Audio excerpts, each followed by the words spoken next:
దాదాపు 5 ఏళ్లుగా భారత్ చైనా మధ్య నిలిచిపోయిన వైమానిక సర్వీసుల పునరుద్ధరణ ముహూర్తం కుదిరింది. ఈ నెలాఖరు నుంచి నేరుగా ఫ్లైట్ సర్వీసులు ప్రారంభించేందుకు భారత్ చైనాల పౌర విమానయాన శాఖల మధ్య ఒప్పందం కుదిరింది. ఈ విషయాన్ని భారత విదేశాంగ శాఖ తాజాగా వెల్లడించింది. ఫ్లైట్ సర్వీసులకు సంబంధించి సాంకేతిక అంశాలపై ఇరు దేశాల అధికారులు కొన్ని నెలలుగా చర్చిస్తున్నారని విదేశాంగ శాఖ తెలిపింది. నూతన ఒప్పందం ప్రకారం ఇరు దేశాల్లోని ఎంపిక చేసిన ఎయిర్లైన్స్ నేరుగా విమాన సర్వీసులు నిర్వహించవచ్చు. సర్వీసుల పునఃప్రారంభంతో ప్రజల మధ్య సంబంధాలు బలోపేతమవుతాయి. ద్వైపాక్షిక సంబంధాలు సాధారణ స్థితికి చేరుకునేందుకు మార్గం మరింత సుగమం అవుతుందని విదేశాంగ శాఖ తెలిపింది. డైరెక్ట్ ఫ్లైట్ సర్వీసులు నిలిచిపోవడంతో భారత్ చైనాల మధ్య వాణిజ్యం, పర్యాటకం, విద్యా సంబంధిత అంశాలకు ఆటంకాలు ఏర్పడిన విషయం తెలిసిందే.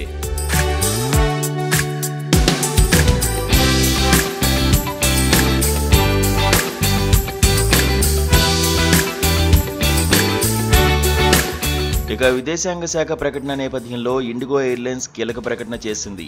అక్టోబర్ 26 నుంచి చైనాకు నేరుగా ఫ్లైట్ సర్వీసులు నిర్వహిస్తామని తెలిపింది.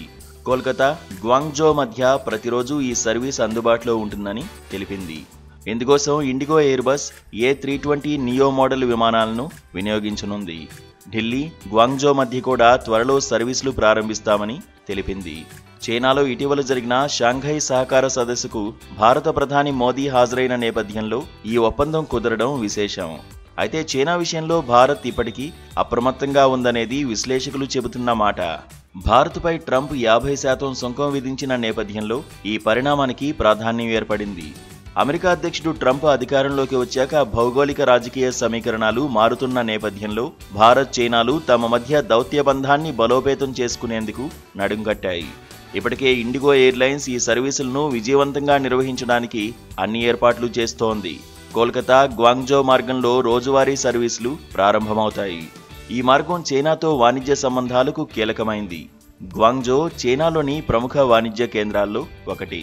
ఈ సర్వీసులు భారత వ్యాపారాలకు కొత్త అవకాశాలను అందిస్తాయి. పర్యాటకులకు కూడా ఈ సర్వీసులు ఉపయోగకరంగా ఉంటాయి. చైనాలోని సాంస్కృతిక, చారిత్రక ప్రదేశాలను సందర్శించే అవకాశం పెరుగుతోంది. విద్యార్థులకు కూడా ఈ సర్వీసులు లాభదాయకంగా ఉంటాయి. చైనాలోని విశ్వవిద్యాలయాల్లో చదువుకునే భారత విద్యార్థుల సంఖ్య గణనీయంగా ఉంది.